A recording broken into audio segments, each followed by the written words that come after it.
Stock market की ना एक बहुत छोटी सी दुनिया है। या तो मार्केट ऊपर जाएगा या नीचे जाएगा या साइडवेज रहेगा।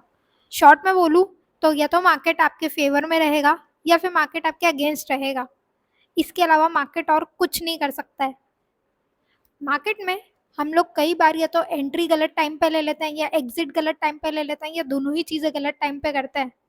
तो इस चीज़ को सीखने के लिए सिर्फ फंडामेंटल एनालिसिस काम नहीं आता है। तो फंडामेंटल एनालिसिस भी बहुत बहुत बहुत इंपॉर्टेंट है। लेकिन फंडामेंटल एनालिसिस के साथ में थोड़ा बहुत तो एटलीस्ट टेक्निकल एनालिसिस भी आना चाहिए। और इसी की प्रैक्टिस के लिए मैंने स्टार्ट किया है 101 डेज ऑफ टेक्निकल एनालिसिस को। और 8 दिन कंप्लीट भी हो चुके हैं। आज है 9th डे। तो अगर आप लोगों ने अभी तक स्टार्टिंग की 8 वीडियोस नहीं देखी है तो उसको जाकर पहले चेकआउट कीजिए एंड फिर आज की वीडियो देखिए।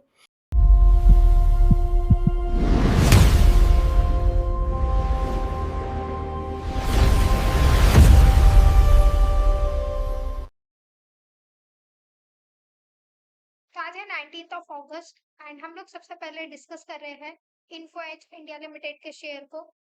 आज भी इसने अपनी रेंज को ब्रेक करने की कोशिश की है, ब्रेकआउट देने की कोशिश की है एंड तक, बट ये पूरी तरह से अच्छे से ब्रेकआउट नहीं दे पाया है। ब्रेकआउट कोशिश जरूर की है बट सस्टेन नहीं कर पाया है। तो आज भी ये कंसोलिडेशन फेज में ही रहा है। लगता तो है कि अगर मार्केट फेवरेबल रहा तो ये ब्रेकआउट जरूर दे देगा, क्योंकि चार्ट्स एंड इंडिकेटर्स दोनों बुल्स के फेवर में है। दो वॉल्यूम्स देखा जाए तो डेली कम होते जा रही है। इसको स्टडी करना बहुत इंटरेस्टिंग होने वाला है।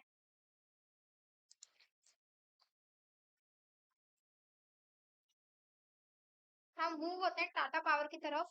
तो टाटा पावर भी आज की डेट में कंसोलिडेशन फेज में ही है। ना तो इसने ब्रेकआउट दिया है ना ही ब्रेकडाउन दिया है। तो कोई भी एक्टिव ट्रेड या इन्वेस्टिंग की अपॉर्चुनिटीज इसमें दिख नहीं रही है आज की डेट में भी। इसको भी स्टडी करने में बहुत मजे आएंगे। हमारे पास दो बहुत अच्छे स्टॉक हैं, दोनों कंसोलिडेशन फेज में है और देखना यह है कि दोनों किस तरह से रिएक्ट करते हैं आने वाले टाइम में।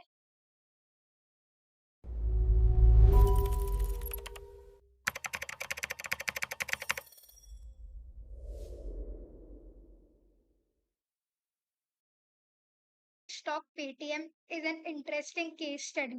Let me tell you why.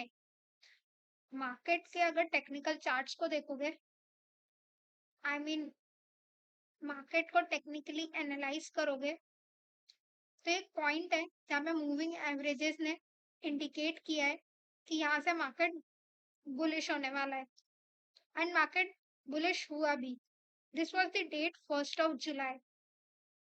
Moving averages plus Bollinger bands दोनों शो कर रहे हैं कि मार्केट बुलिश होने वाला है और मार्केट होता है बुलिश। वॉल्यूम्स को भी आप देखोगे तो वॉल्यूम्स भी बुलिश मूव शो कर रही है, मतलब सपोर्ट कर रही है बुलिश मूव को।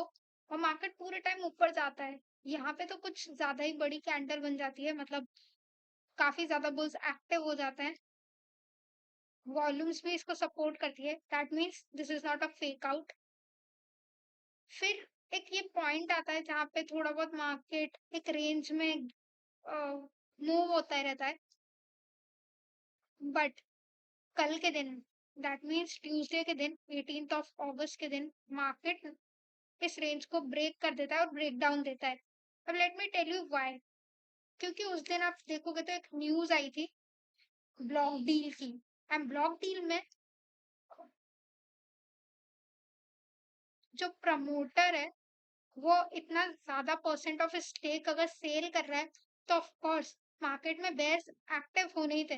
बट न्यूज को आप जरा ध्यान से पढ़ो